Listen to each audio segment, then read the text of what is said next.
Hey guys, this is Big Cuff Daddy Glenn Cuff.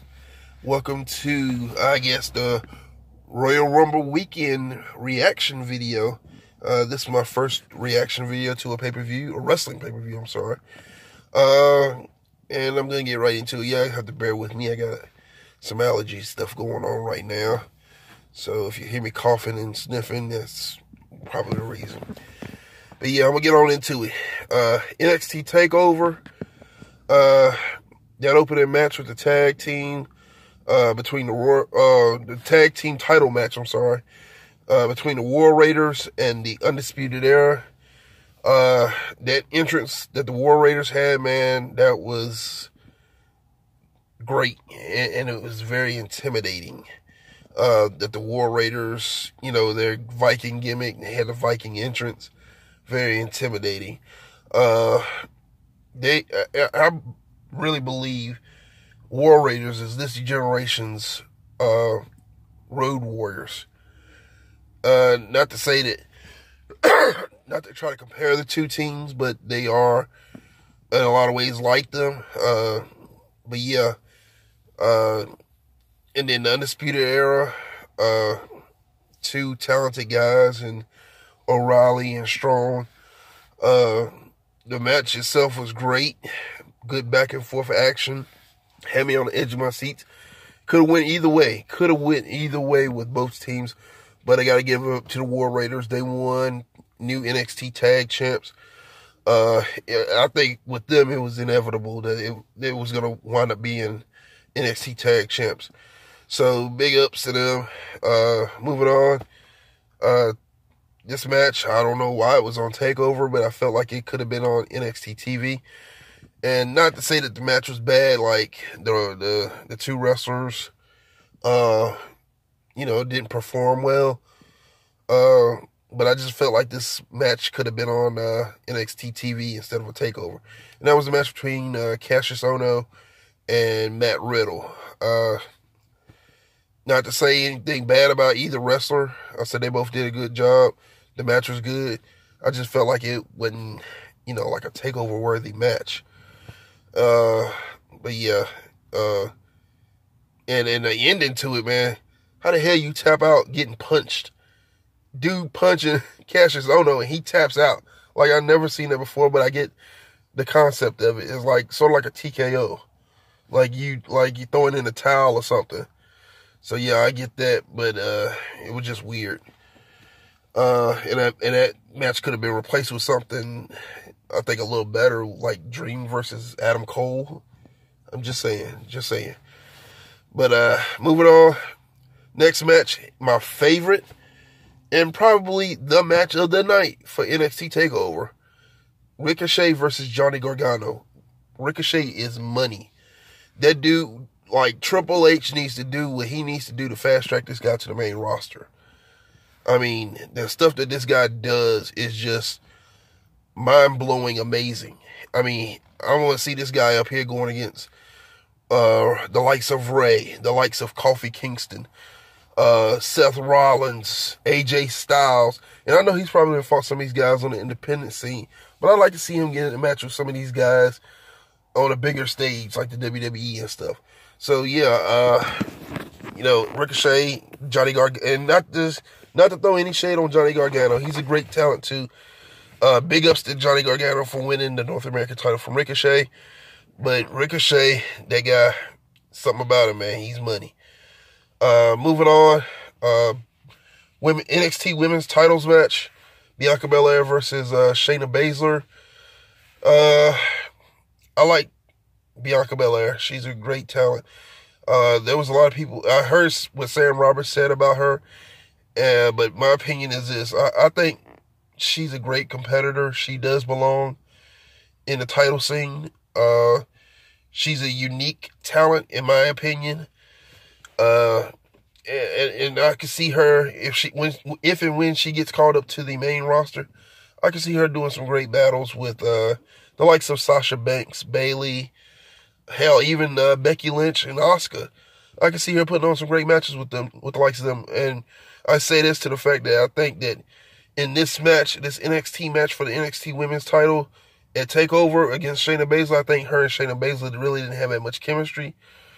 But they did put on a great match. She held her own against that wicked arsenal that Shayna Baszler has. She held her own against Shayna Baszler's friends. I said she really didn't even tap out. She went to sleep. She went to sleep. And I said it took Shayna Baszler, 2 or 3 times to do that. So she came out looking strong in this match.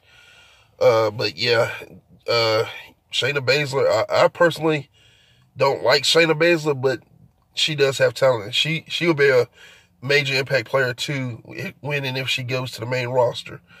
But yeah, I guess congratulations to Shayna Baszler for winning. Moving on to the main event of NXT TakeOver. Tommaso Ciampa versus Aleister Black. Tommaso Ciampa doing his best heel work, picking apart Aleister Black, working that knee the whole match, or not the whole match, but majority of the match, doing whatever he needs to do to keep that NXT title. And I've said it before, this guy is a classic heel. One of the best heels in WWE right now. So, I guess congratulations to Tommaso Ciampa on beating Aleister Black. And he beat Aleister Black, and this is Aleister Black's first loss on pay-per-view. So, big ups to Tommaso Ciampa for, ending that streak. Moving on to the Royal Rumble pay-per-view itself. We got the Royal Rumble kickoff show. For some weird reason, they put this match on the kickoff show. And that is the having Rude and Gable versus Razor, and what's that guy's name? Scott Dawson of the Revival. If Dawson and Razor won, their respective teams had tag title opportunities against Rude and Gable. But other than that, that was just a weird match to have. Like, why the hell do that? Why not have these guys face each other and then go and get a title shot? Or the two teams, I understand the other guy from AOP is injured, but it was just weird. Why not some other tag team then? Moving on, the Cruiserweight Fatal 4-Way. Oh, man. Buddy Murphy proved to me why he deserves to be Cruiserweight champ, man. This match was great. Them knee strikes at the end on everyone. Normally when Buddy Murphy hits his finishing move, it looks a little botchy at times. But man, last night when he hit this shit crisp. I mean, like, I was like, damn. As soon as he got him up in the air, he was flipping Hideo Itami around. But yeah, it was a good little match for a kickoff show. It could have been damn on a regular pay-per-view as long as it was. Royal Rumble itself was long. I mean, the pay-per-view was long. Next match, Shinsuke Nakamura versus Rusev for the United States title. A lot of people was happy when Rusev won the United States title on Christmas 2018. Thought a lot of big things was coming his way. The match between Nakamura and Rusev, really wasn't nothing to write home about, but Rusev, he lost. Had an injury angle in there where Lana got injured. And, he worried about his wife, and Nakamura can Sasha to the back of the head. He wins, so congratulations to Nakamura on becoming 2-time United States champion.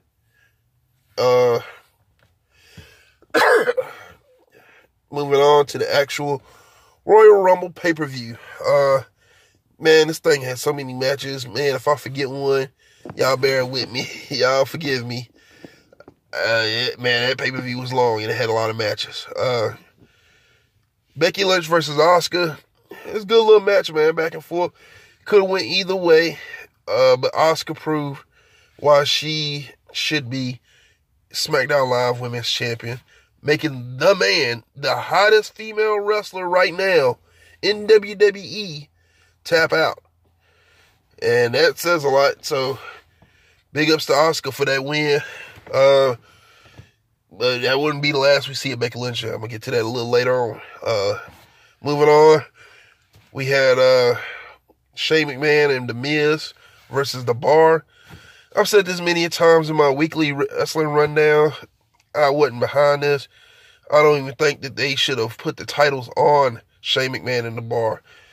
I wouldn't. It makes the Bar look like chumps, because you can beat all these great tag teams for the tag titles and keep them against them, but you can't beat two guys who just come together.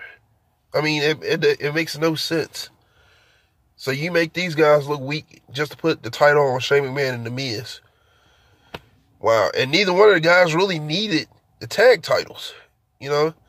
Understand the storyline, but I really ain't behind it. Then they tried to add emotion by having the Miz's dad there, which I'm pretty sure he was going to be there, but I still didn't get behind it. Next up was Raw Women's title. Sasha Banks, she put up a good effort and everything.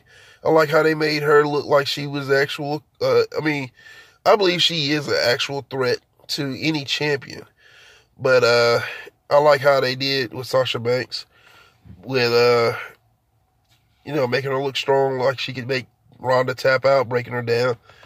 Ronda, she came back as usual, and she won. So, congrats on retaining your women's championship, Ronda Rousey. Moving on,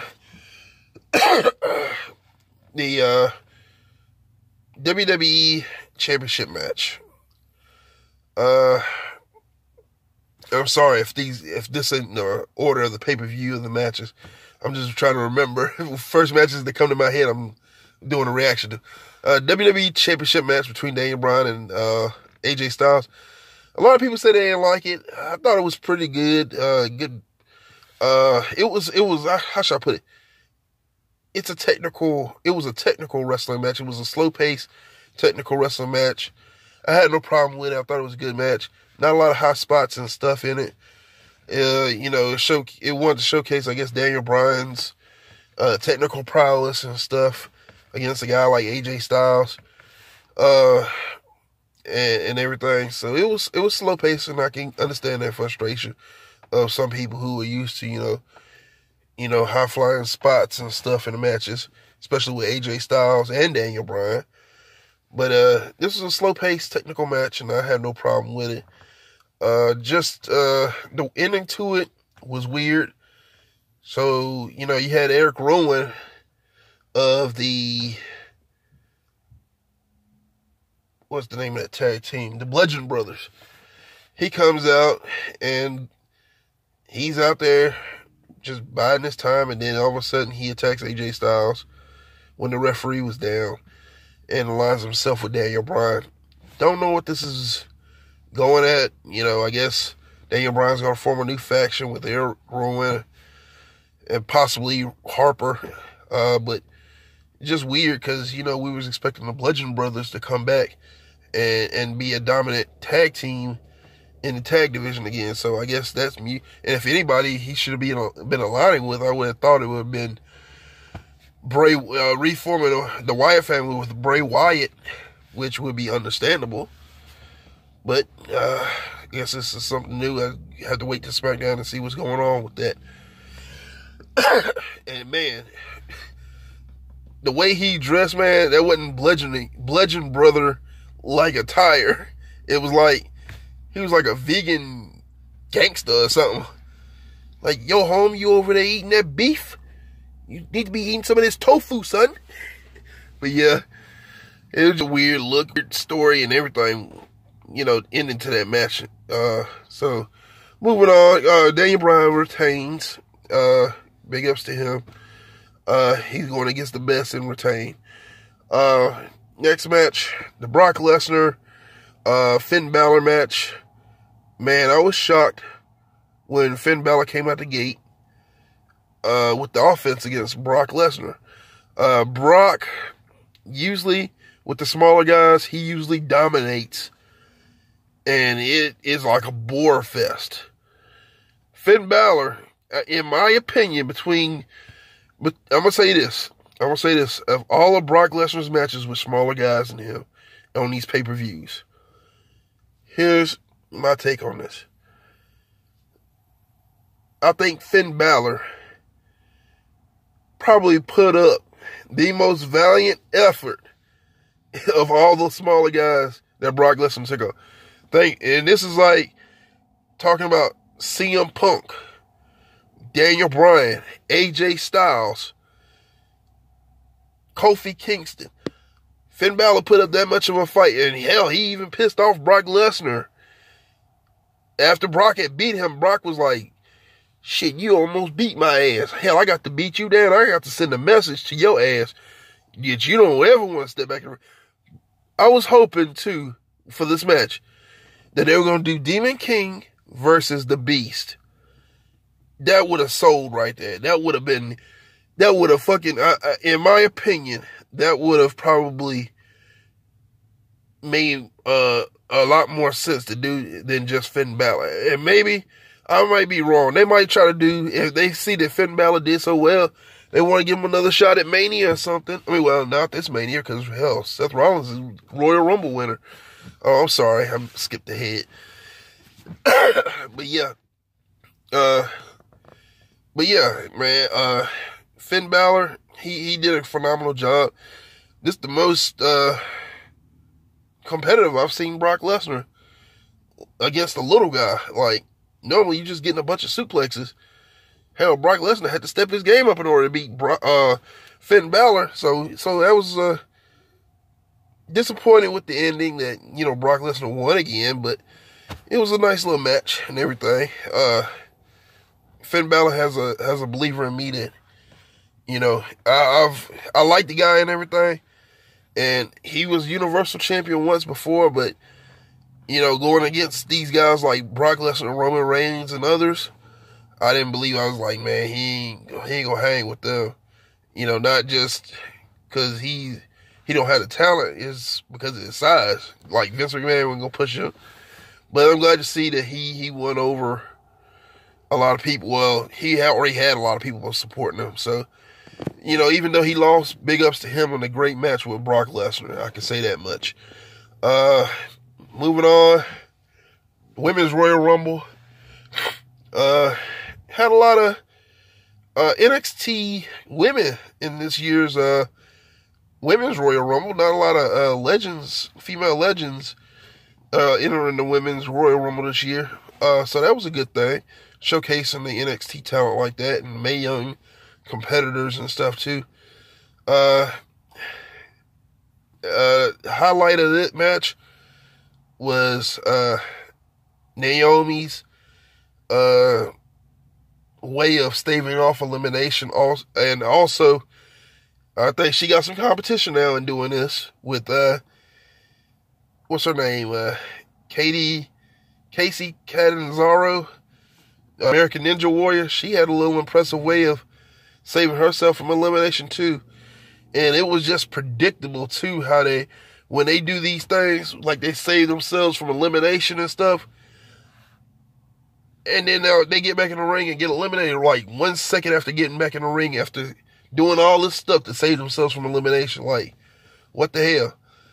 So, them two, they were highlights of the Women's Royal Rumble. Lana coming out from her injury earlier on the kickoff show, tried to enter the Rumble, couldn't make it to the ring, so Becky Lynch took a spot. Becky Lynch comes in, and it's her. It comes down to her and Charlotte Flair, and she beat Charlotte Flair, threw her over the top rope, become the 2019 Women's Royal Rumble winner. She's going on to WrestleMania for a championship match, and I'm thinking it's going to probably be against none other than Ronda Rousey. Moving on. The Men's Royal Rumble. Started off a little weird, a little weak in my opinion. You should have, if you ask me, you should have, not what you call them. You should have, in my opinion, you should have ended. You should have started it strong, like somebody who was going to last a bit. But no, they didn't do that. They did it with Elias and Jeff Jarrett. Jeff Jarrett, he's a Hall of Famer, and I like him and all, but they shouldn't have done that. Kurt Angle can still go. Kurt Angle look like he could probably go back and vie for the WWE title again. But not Jeff Jarrett. So I think that was a wasted spot. And there was a bunch of other wasted spots too, and actually in both Rumbles that other competitors could have came out in. Returning stars or others, but just wasted spots, I should say, like Titus O'Neil and Kurt Hawkins. Like, hell, you can't recreate that Titus slide from the Greatest Royal Rumble. So it was weird for that. Another thing too was, what was it I was going to say? The Kofi Kingston save. Looked like it was a little bit of a botch. You know, when Xavier Woods came out and tried to save him, then both of them get in and get eliminated. I thought that was stupid. Wasn't really worthy, in my opinion.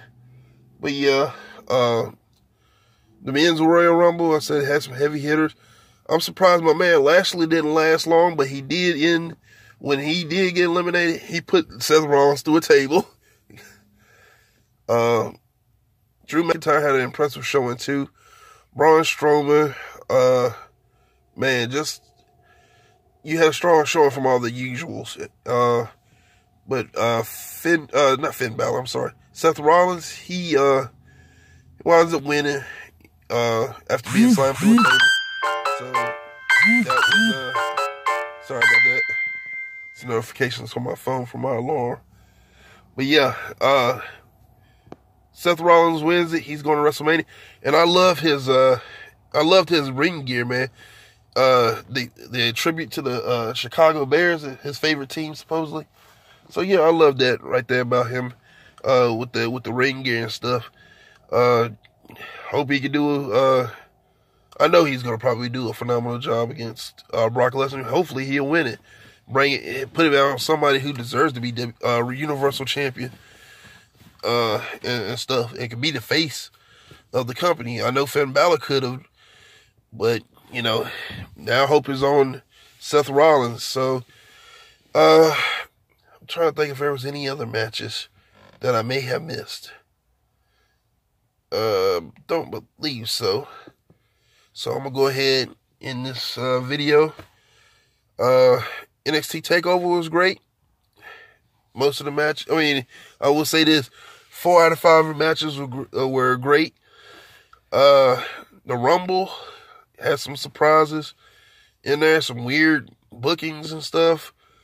Didn't do better than the NXT TakeOver. I can say that, but it was a pretty solid show in my opinion, even with the botches and fell flat cameos or, you know, surprises that they had. But yeah, that's where I'm gonna end this video. Make sure y'all stay tuned on Wednesday. I give my reaction to Raw, SmackDown, and probably NXT also. I'll try to get some more wrestling stuff going. Also, too, a lot of people was expecting Kenny Omega to come out, and boy, was they disappointed. I knew he wasn't coming because he has a contract with New Japan. It's still valid. And it didn't up until after, I think, like a couple days from now or whatever. But, yeah, people was expecting a lot of other surprises, too, but they didn't get them. But, yeah, I'm going to end that here.